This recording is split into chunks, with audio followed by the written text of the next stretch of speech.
prvom videu pokračujeme ďalšími znameniami, začíname od Škorpióna, ale pripomeňme si také tie základné veci, ktoré sa nám dejú v apríli. Apríl je mesiac prebudzajúcej sa prírody, apríl je mesiac energie, aj preto, aj z tohto dôvodu teda máme tam ľudí narodených v znamení barana a býka, ktorí práve sú takí energickí. A čo sa týka splnu, ten budeme mať 13. apríla, hovorí sa mu aj ružový spln. Áno, budeme mať 27. apríla a ten už teda bude v býkovi. Dobre, ideme na toho Škorpióna. Škorpión tu má milencov. To je karta, ktorá sa nemusí úplne že viazať k citovým vzťahom, aj keď to môže znamenať, že práve v apríli vám príde do cesty alebo do života ten osudový vzťah.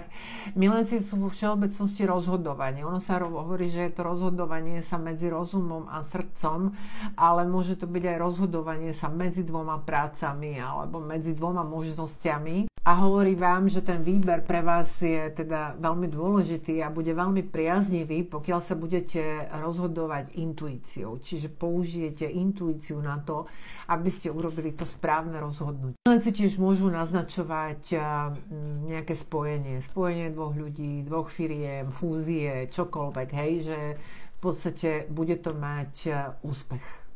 Strelec tu má posledný súd a posledný súd znamená, že my každý deň robíme nejaké rozhodnutia. Hej? Aj to, že staneme z postele rozhodnutie, to, že si ideme umyť zuby je rozhodnutie. Ale niektoré naše rozhodnutia sú finálne a pred strelcom práve teraz stojí takéto rozhodnutie, ktoré bude finálne. Poviem vám to trošku obrazne. Pokiaľ by som vo výklade mala vedľa karty posledný súd, kartu milencov, tak by som povedala, že tento vzťah završí ten svoj vzťah svadbou. Ak by vedľa bola napríklad karta veľkňaz, tak to znamená, že završí tú situáciu oddaniu sa k nejakej viere. Takže, strelci, rozhodnite sa, ale uvedomte si, že nie je už cesty späť. Neviem prečo, ale od začiatku som vedela, že kozorožec bude mať koleso šťastia.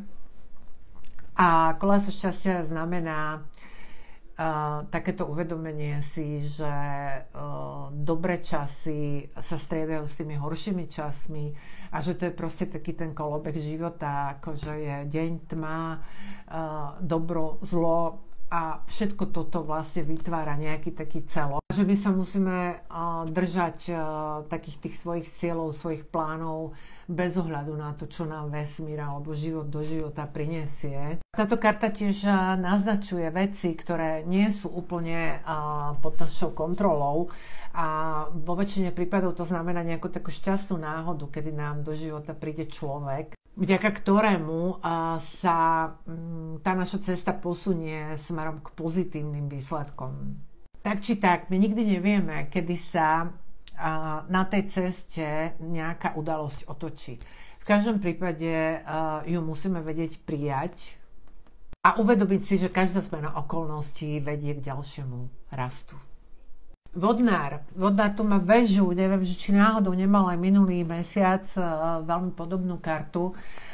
Väža znamená zrútenie starých vzorcov, alebo všetko staré musí preč. To znamená, že ak sa už dlho, ako sa povie, hovníte v nejakej situácii alebo v niečom a myslíte si, že vám to zabezpečuje ten pocit istoty, pocit bezpečia, tak nie.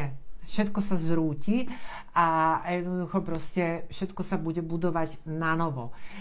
Tak ako máte doma možno nejaké sošky z dovoleniek, na ktoré len padá prach a vy to stále len proste utierate dokola a prach je symbol negatívnej energie, tak keď ich vyrazíte a urobíte si priestor a vyvetráte, tak vám príde nová energia. Hej? Tak presne o tomto je v podstate aj tá karta väža.